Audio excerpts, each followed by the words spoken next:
ఎట్లున్న పరిస్థితి అంటే ఏ పార్టీ ఎక్కువ ఉంది ఇక్కడ?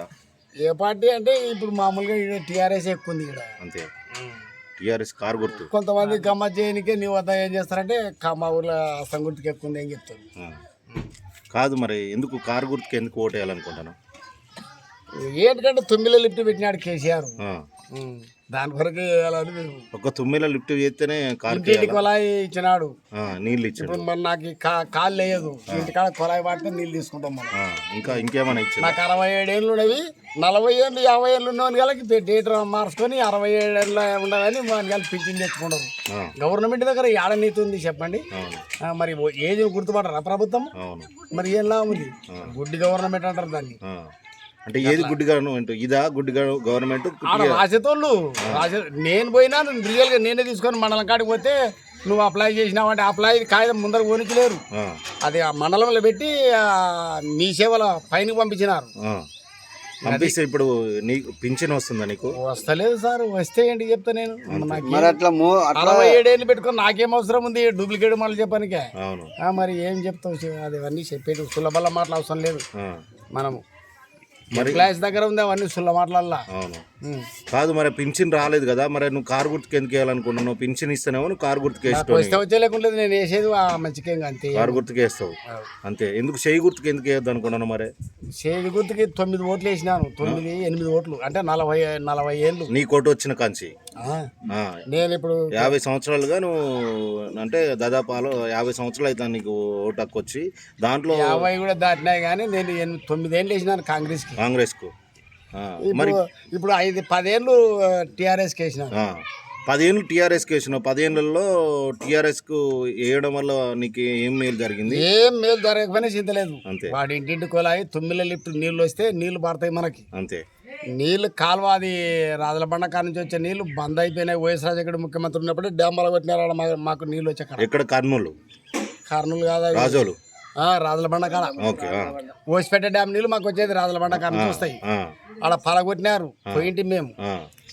ఆ బాలనాయకుడు అనేది ఆయన ఫోన్ చేసి సీతారామరెడ్డి గారు గడకెక్కుతారా, మేము రావాలా మీ దగ్గరికి ఏంటో రావచ్చు. ఏం చేస్తాం, అంత రాజకీయం అవసరం లేదు. ఇప్పుడు 9 కట్టిండా కేసీఆర్? 9 లిఫ్ట్ కట్టినాడు. నీళ్ళు ఆటోమేటిక్ నీళ్ళు వస్తే నీళ్ళు పారుతాయి మనకి. అంతే ఇక. ఓకే. కాంగ్రెస్ కూడా ఇక్కడ మంచిగా 9 ఓట్లు వేసినాను. 9 ఓట్లు అంటే 9 దినాల ఓట్లు కాదు, 45 సంవత్సరాలు వేసినాను. ఓకే. ఇప్పుడు మనకు అది చేదు అయిపోయింది. వాగు బూడిపోయినట్టే బూడిపోయింది. అది మనకు అవసరం లేదు. అంతే. ఎవడు మేలు చేస్తే మనకు పెంచినియాలని సిద్ధాంతం ఏం లేదు. ఓకే. సరే, అది నీతి నిజాతి ప్రభుత్వం. ఊగా ఆ బంకాయన కాలు ఇరిగిపోతే అది ఏదో కాలు చేతులు పడిపోయినామని వానికి 65 ఏళ్ళు వేసి 4,000 పింఛన్ వస్తుంది మనకి. ఇప్పుడు అంటే కాంగ్రెస్ ప్రభుత్వంలో ఇచ్చిందా లేకుంటే టీఆర్ఎస్ ప్రభుత్వం ఇచ్చిందా? దాంట్లోనే ఇచ్చినారు. టీఆర్ఎస్ కుమార్ నిలబడుతున్నాడు దానికి. ఏది కారు గుర్తు నుండి? ఏనే గుర్తు నుంచి కారు గుర్తు లేకొచ్చినాడు.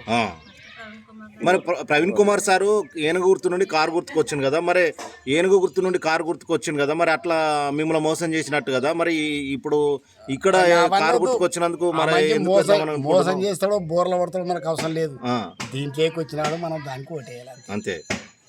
ఇప్పుడు మన తల్లి సన్ను పిల్లగాడు ఇస్తున్నాం, నా పిల్లగానికి ఇంత సన్ని అంటే ఆమె ఎంత తిరిపని సన్ని ఇస్తుంది కదా. అంతే. ఇప్పుడు ఈ కాలం ఆ కాలంలో ఇచ్చినారు, అది కూడా ఇప్పుడు ఇయ్యరు. ఓకే. ఇప్పుడు కూడా ఆ మంచి దీంట్లో ఉంటాడో దాంట్లో ఉంటాడో తెలియదు, కానీ మనం ఓటేసేది మాత్రం ఆ మంచి ప్రవీణ్ సార్కి.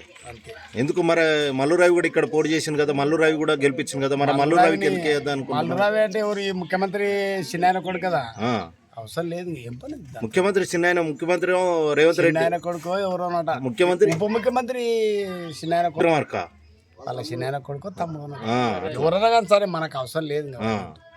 ఒకరి పేరు చెప్పినాక ఒకరి పేరు చెప్పాలి. మళ్ళీ ఇక్కడ భరత్ కూడా పోటీ చేస్తాను కదా, రామన్న కూడా అప్పుడు మినిస్టర్ అయ్యిండు. రాములు కొడుకు అచ్చంపేట, మరి ఆయన కూడా మినిస్టర్ అయ్యిండు. ఆయన అప్పుడు ఏం పనులు చేసినది ఏం లేదు. ఇప్పుడు ఆయన మన చెప్పినాడు ఆడ శాంతరాలనే ఉంటా నేను. ఇప్పుడు శేని పోయినందుకు ఇక్కడ ఉండా.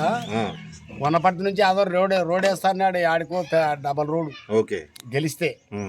రెండోది వచ్చేసి ఇప్పుడు ఒకవేళ ప్రవీణ్ సారు మరి ఇక్కడ అభివృద్ధి చేస్తాడా? ప్రవీణ్ సారు ఇప్పుడు కారు గుర్తు కోటేస్తే చేస్తాడు చేయడానికి కాదు, ముందర దీంట్లోకి వచ్చినాడు. మనం ఆ మంచి న్యాయం చేయని అన్యాయం చేయని మనం ఓటు ఇంతకుముందుకు ఏమైనా చేసిండా ప్రవీణ్ సార్ మరి? ఏంటి స్కూల్లో ఆయన స్కూల్లో లీడర్షిప్ ఇచ్చినారు కదా ఆయనకి. గురుకులాల సెక్రటరీ పనిచేసిండు, పిల్లలను మంచిగా కూడా వచ్చు, డాక్టర్ను తయారు చేసిండు, ఇంజనీర్ తయారు చేసిండు, అంతేనా? స్కూళ్ళలో ఆయన ఇప్పుడు ఎంపీ అయినాడు అనుకో, ఎంపీ అయితే ఖచ్చితంగా ఆయన పై స్థాయికి పోవచ్చు స్కూల్లో కానీ ఎంపికైనా కానీ. ఓకే. మళ్ళా ఇప్పుడు ఈ మల్లు రవిది వాళ్ళ పేర్లలో మళ్ళీ రావద్దు, ఇలా వద్దు, ఎవరు వద్దు. ఒకటే మనం ఒకటే పాటనే వాడాలి, ఒకటే రస్తాలనే పోవాలి మనం, అవసరం లేదు మనకి. ఓకే. నీ పేరేం పేరు నాయన? విక్రమార్కతో పని లేదు, ఇంకో మంచితో ఇప్పుడు అవసరం లేదు మనకి. నీ పేరేం పేరు నాయన? నా పేరు భాస్కర్. ఏ ఊరు ఇది? పైపాడు. పైపాడు. ఓకే మిత్రులారా.